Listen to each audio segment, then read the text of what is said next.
Hi guys! Nandito ako ngayon para mag-review and ang tagal-tagal ko nang hindi nagre-review ng isang product. So, na-miss ko kaya humanap ako ng worth na i-review. Kaya, oh my gosh, ang oily ko. Nag-toner na ako and sunblock kaya medyo oily-oily ang face ko. And ang i-review ko is itong Phytogenic Infinite X CC Cream SPF 30 PA++.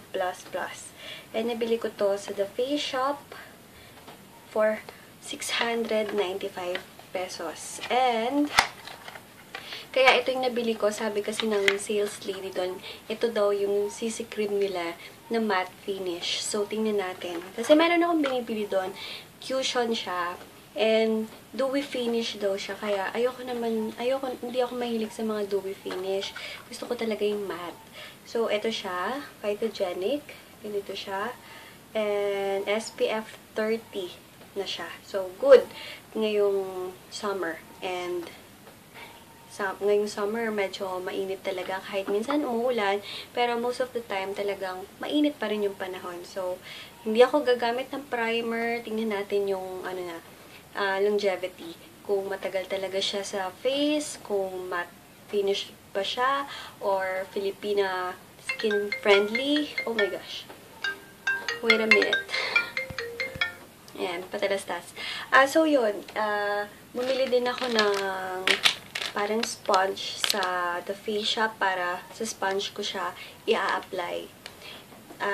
Ayun, mas gusto ko kasi ang sponge or kamay kaysa sa brush. Hindi ako nasanay masyado sa brush. Kaya, testingin ko naman yung sponge. So, tingnan natin. Lalagay ko na siya sa face ko. Ayan, naka-sealed. Sa The Face Shop, may mga sale sila. So, tingnan kayo. Meron kasi yung dyan, buy one, get one. Kasi hindi ko kaya gusto ko yung siya na sinasabi ko sa akin. Ayan yung dewy finish kasi daw.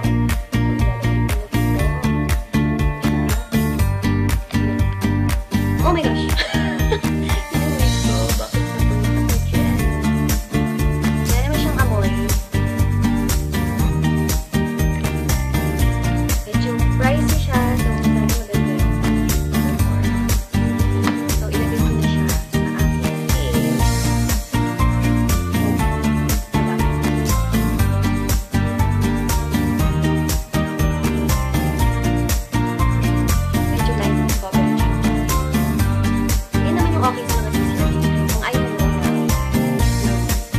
Coverage talaga, diba? Ang pangit naman kasi everyday kung full coverage yung foundation, hindi naman katanungan sa face. Kaya kayo, lagi mo kayo maalis pero pag nandun lang,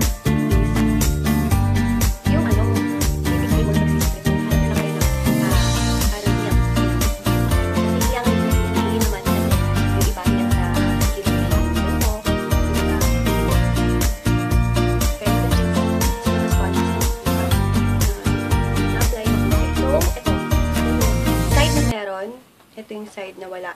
Kung makikita nyo, talagang parang nag-even out yung skin ko banda dito. Flawless effect. Kung makikita nyo. Pero ang coverage, hindi masyado kasi kita pa rin yung pores ko dito. So, try natin takpan.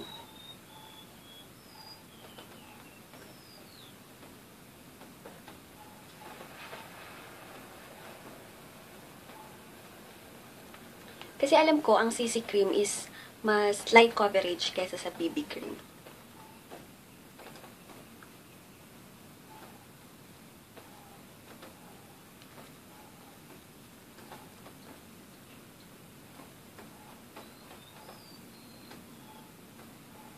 Ito siya. So, ayun, ang nakikita nyo is talagang nag-even out and parang talagang kuminis and nag-glow yung left side ko, or right side ko, compared dito sa side na to. And then, dito yung meron. Diba? Parang nag-glow and nagkaroon siya ng parang direksyon. Nag-glow and nagpumuti and flawless. Pero ang coverage niya, hindi niya siya maaasahan kasi nandito pa din yung mga dark spots ko. Try natin ha. Try natin siyang takpan.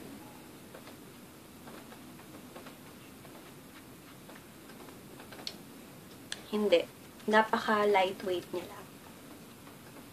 So, ilalagay ko na yung product na Phytogenic sa buong face ko, and I'll be back. Nilagyan ko na yung buong face ko, and kung makikita nyo talagang flawless, and dewy yung finish niya.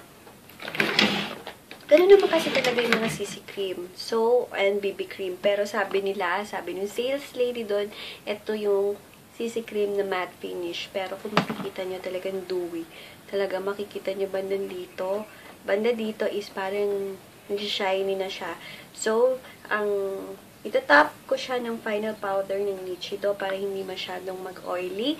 And tingnan natin kung gaano or hanggang anong oras siya tatagal sa face ko. Pero ngayon, as of now, gusto ko siya, yung coverage niya. Kung gusto niyo lang, or naghahanap lang kayo ng very, very light coverage na. Pero yung dating niya is parang iba yung dating, diba? Kahit na very light yung coverage, pero meron pa ring impact na nakaka-flawless pa rin ang skin. So, magpa-powder lang ako and ayusin ko na buong face ko and konting lipstick. So, ayun, naka-lipstick lang ako and hindi na ako nag-blush on. And, ayan, kung makikita niyo talagang flawless effect siya. And, tingnan natin kung hanggang what time siya tatagal.